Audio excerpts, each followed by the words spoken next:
Hi, it's Mike Panja, and today's topic is going to be making bagels. Now, I'd guess that a lot of you don't think of bagels as something you can produce successfully at home, but I'm here to tell you you're wrong. Here's the recipe, here's the method, you're going to do it, and they come out great. You're going to enjoy them.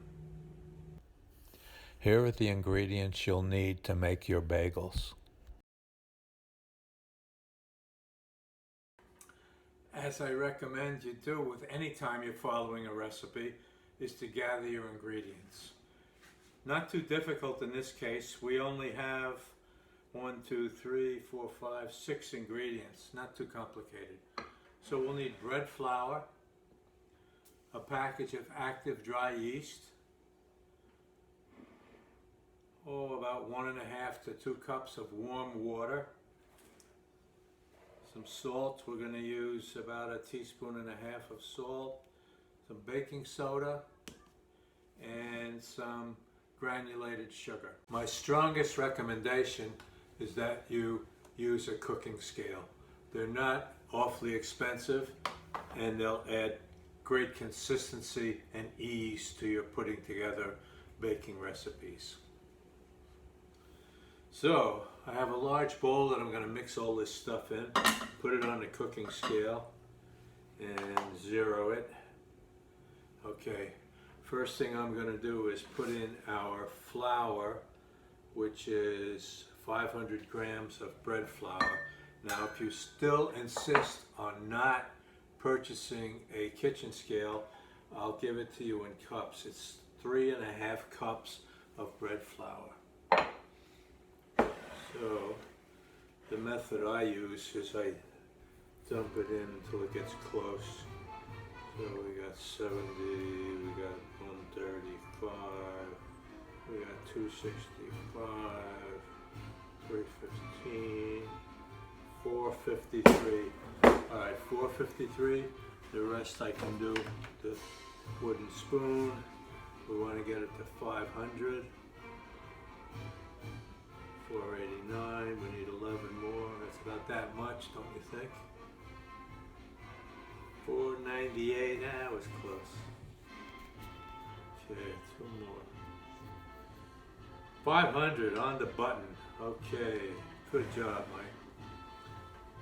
I like to congratulate myself when I hit it exactly because it seems that no one else will. Okay, what do we need next? We need 1.5 teaspoons of active dry yeast, or if you're not using the bulk yeast, you can use a package, and that has the right amount, 1.25 teaspoons. So we're going to put that in.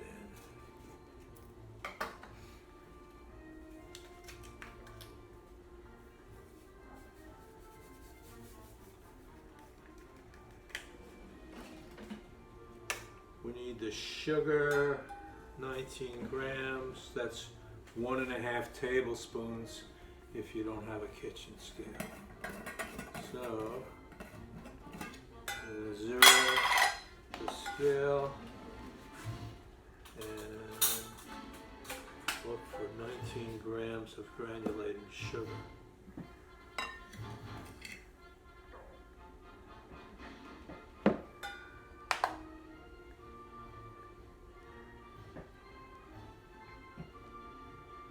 That's 15.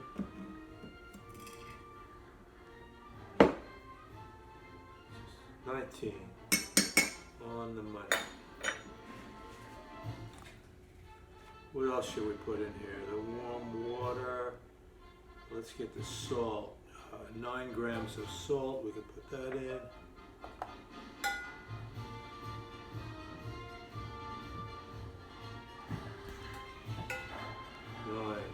Perfect.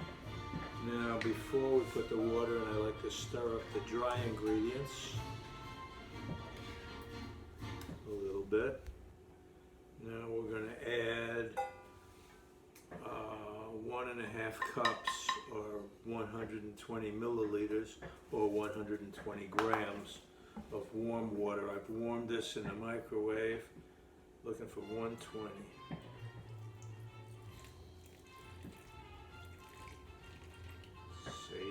95, 107, 112, 13, 15, 121.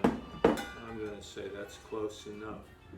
We got the salt, we got the flour, we got the warm water, we got the sugar, we got the yeast. Okay, I'm going to use a silicone spatula, which is my preferred method for stirring up dough and get it into a shaggy mix. Now I'm going to add warm water a little at a time until I produce a firm dough.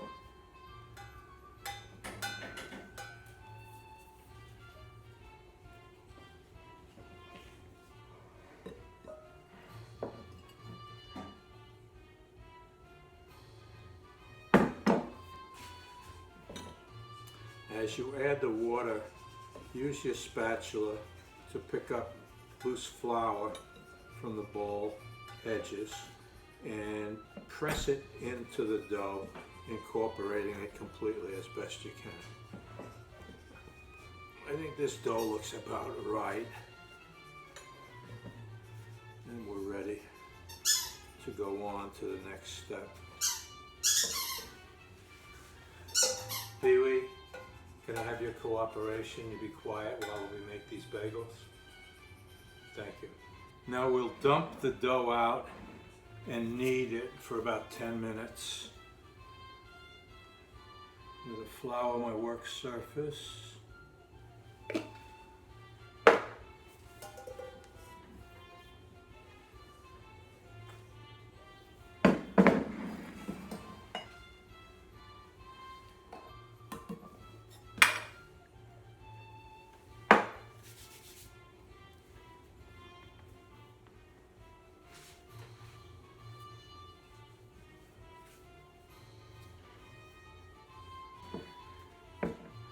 After 10 minutes of kneading and the dough is pliable and smooth, we're going to go on to the next step,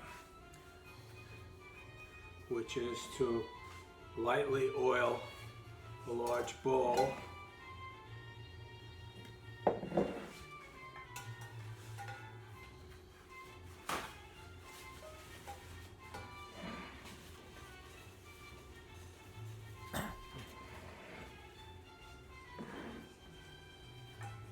Put a ball of dough in there, roll it around a little bit so it gets coated with the oil.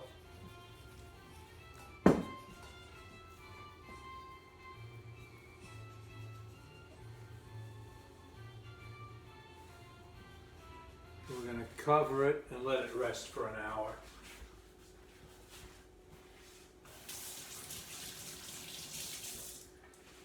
Let me show you how I cover dough. Might be something you can use. I take a kitchen towel, fold it in half, put it over the bowl, press it down just a little bit, make sure it covers all the edges of the bowl. And then I take a dinner plate, set it right on top. The purpose of the towel is because the bowl and the dinner plate might not be exactly true, so the towel absorbs the difference in the bumps. We're good for an hour. While it's resting, I put the bowl in a cool oven with just the oven light on, so it can have a warm space to rise. We're looking for it to double in size.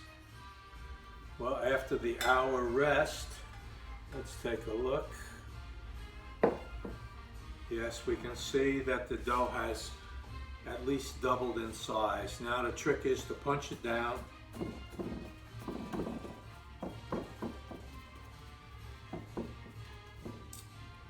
Cover it again and give it another 10 minutes rest. While we're waiting, we should put a large pot of water on to boil. One little trick you can do to make a pot boil faster is to cover it while you're heating. Let's add a couple of shakes of baking soda to to the water.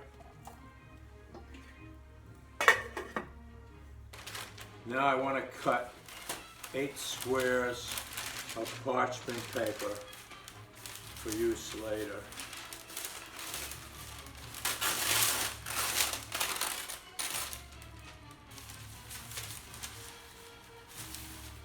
About anywhere from 8 to 10 inches square.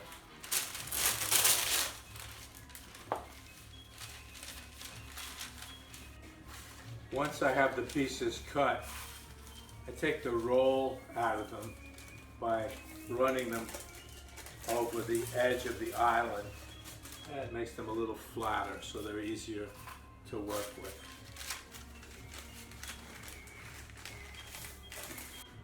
Now I want to make 8 equal pieces out of this dough, and I'm going to do it by weight. So I've zeroed the scale.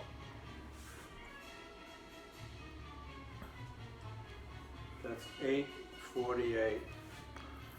Oh, wait a minute. 898. It's 898. Dividing it by 8 will be 112. 112 grams each.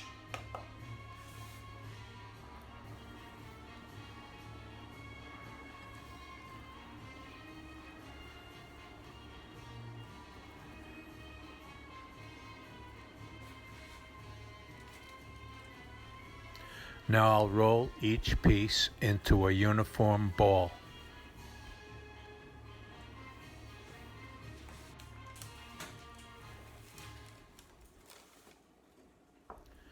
Now to actually form the bagel shape, I'll coat my index finger with flour, poke it through the ball, spin it around, and create what appears to be a bagel.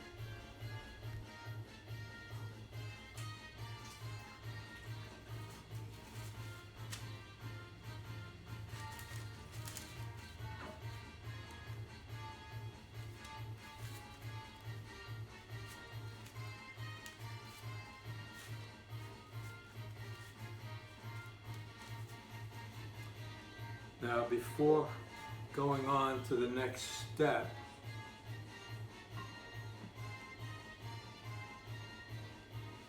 I use plain water and a pastry brush to smooth out any of the wrinkles and bumps on the bagels. Now I'll prepare a baking sheet. If you've seen my videos before, you know about my unique method of lining it so that the bottoms of the baked goods don't burn. First, we take a sheet of parchment, crumple it up tight, open it up carefully, and spread it on the sheet pan. The wrinkles in the paper provide a layer of insulation between the metal pan and the baked goods. And to make doubly certain, I double it. Use 2 sheets.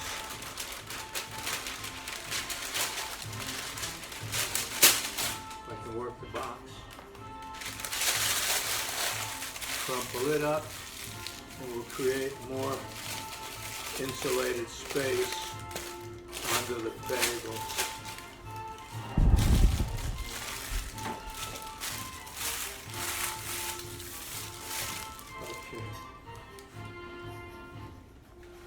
At this point, we're going to cover the bagels that we've made and let them rest another 10 minutes. Now we've set our oven to 425 to preheat it. You'll recall we started our water boiling a while ago.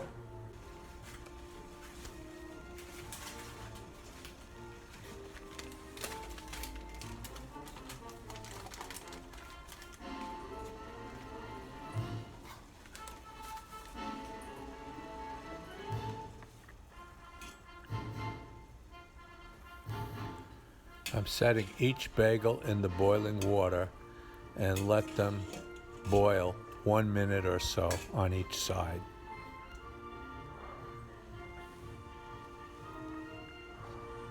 Now, before these go in the oven, we're going to prepare an egg wash, which is warm water and an egg, nothing special. Whip it up. And what I want to do is coat each bagel with a little bit of the egg wash, which will help the topping stick, and it'll also give us a little bit of a golden brown color, and the brushing of the liquid will give me another opportunity to smooth out any bumps in the bagel.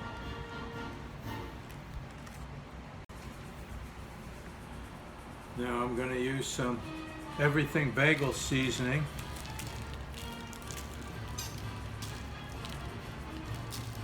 And the egg wash will help it stick. 20 minutes at 425, and they look great. Golden brown and pretty. I want to show the backs of these because of the double parchment paper I use. Look at how nice they are. They're browned but not burnt. Well, I hope you're going to enjoy your bagels. I know I certainly will. One more thing I'd like to mention.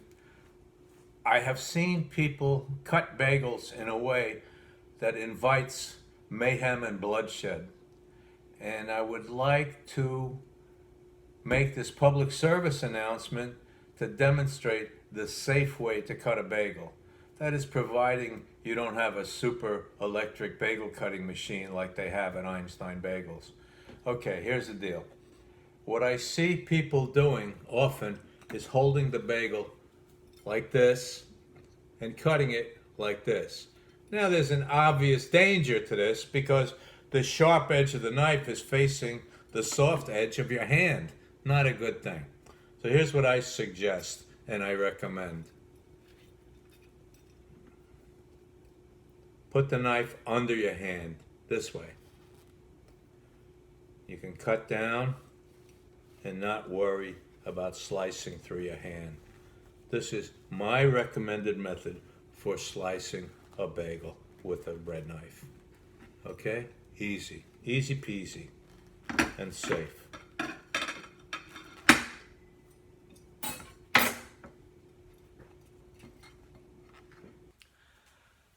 I hope I've motivated you to make some bagels at home.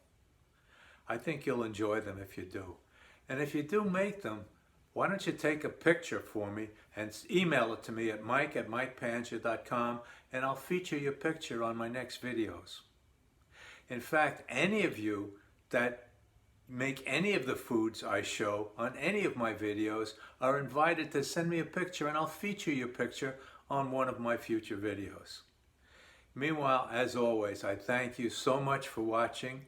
I appreciate it. I appreciate your continued interest. I recommend that you share this video with anyone you think might be interested. Give me a like if you would. Make sure you've subscribed.